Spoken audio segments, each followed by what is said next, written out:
आप लोग देख रहे होगे कि मार्केट क्या कर रही है, एक रेंज के अंदर ऐसे करके ऐसे ऐसे मतलब एक रेंज में ही रह जा रही है। रेंज कौन सी? 24,275 से लेके 24,400 के बीच की रेंज है ना। तो मार्केट अब कब से है इस रेंज के अंदर? आप देखो करीब 12 तारीख से लेके तो प्रॉपर इस रेंज के अंदर ही है, यानी पूरा का हफ्ता इसी में चला गया है।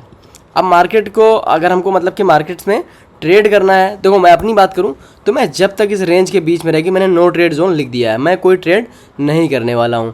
और अगर आप भी जो है डिसिप्लिन ट्रेड करना चाहते हैं, यानी कि आप बार बार बाई सेल के चक्कर में नहीं फंसना चाहते हैं, यानी फिर ओवर ट्रेडिंग नहीं करना चाहते हैं, तो मेरी जो सलाह रहेगी आपके लिए भी यही रहेगी कि आप जब तक इस रेंज के अंदर है मार्केट, आप ट्रेड ना करें। या तो इसके नीचे एक अच्छी जो है कैंडल की क्लोजिंग आ जाए, यानी कि अगर आपको जो है डाउन साइड का जाना है तो यहाँ पे एक अच्छी कैंडल की क्लोजिंग आ जाए रेड कैंडल की, तब आप यहाँ का देख सकते हैं।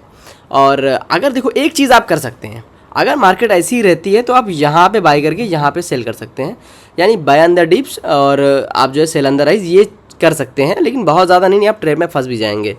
दूसरा क्या है, मार्केट एक बार अगर देखो मार्केट को ऊपर जाना है और नीचे आके जाना है, तो मार्केट एक बार नीचे आएगा यहाँ से और यहाँ से ऐसे जाएगा।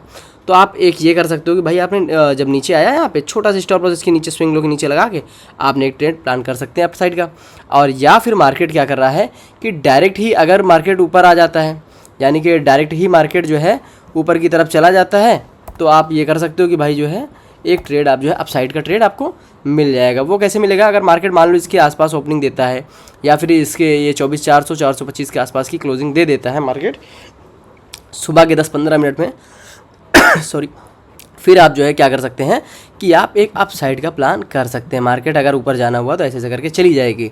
ये मैं एकदम सिंपल सा प्रोसेस मैं आपको समझा रहा हूँ। ये मतलब कि कल यानी मंडे के लिए है, मंडे 17 अगस्त के लिए आप ये प्लान कर सकते हैं। आगे या पीछे का मतलब ट्रेड आप ऐसा मत देखिएगा, ये सिर्फ कल के लिए है और ये कल आपको सुबह में ही काम करेगा। तो मैं आपको बहुत बेसिक सा समझा रहा हूँ कि अब इस जोन के अंदर आपको ट्रेड नहीं करना है, और धीरे धीरे मैं आपको अपनी और सारी स्ट्रेटजी बताऊंगा और क्या क्या देखना होता है, ट्रेड लेने से पहले क्या करना होता है, ट्रेड कैसे लेना चाहिए। ऐसे ही नहीं बस आँख बंद करके आप ट्रेड ले लेते हैं। हो सकता है आप काफ़ी दिन से ट्रेड कर रहे हो लेकिन गलतियाँ हो रही हैं और आप लॉस में चल रहे हो, तो हो सकता है कि आप अगर लगातार हमारे वीडियो में बने रहें तो आप लॉस से बाहर आ सकते हैं। क्योंकि मैं आपको सबसे पहली जो है कि मैं सलाह देता हूँ, जो मेरे स्टूडेंट्स हैं या जो मेरे जानने वाले हैं या जिनको मैं ट्रेड के लिए बोलता हूँ कि कैसे करना है, तो मैं सबसे पहले मेरी एक बात ये रहती है कि भाई आपको पूरा दिन ट्रेड नहीं करना है। दिन में अगर एक ट्रेड मिल गया तो आपको मार्केट की तरफ नहीं देखना है, आपको अपने लैपटॉप को बंद कर देना है। लेकिन आपको एक ट्रेड में लॉस हो गया तो आप बहुत ज़्यादा दूसरी ट्रेड करेंगे। अगर उसमें लॉस या प्रॉफिट जो भी होता है आपको एक्सेप्ट करना है कि आज का दिन यही था। तो दोस्तों आपको आगे भी और अच्छी अच्छी वीडियो बनाते रहेंगे, हम सीरीज़ भी लेके आएंगे। अभी तक के लिए चलिए, थैंक यू।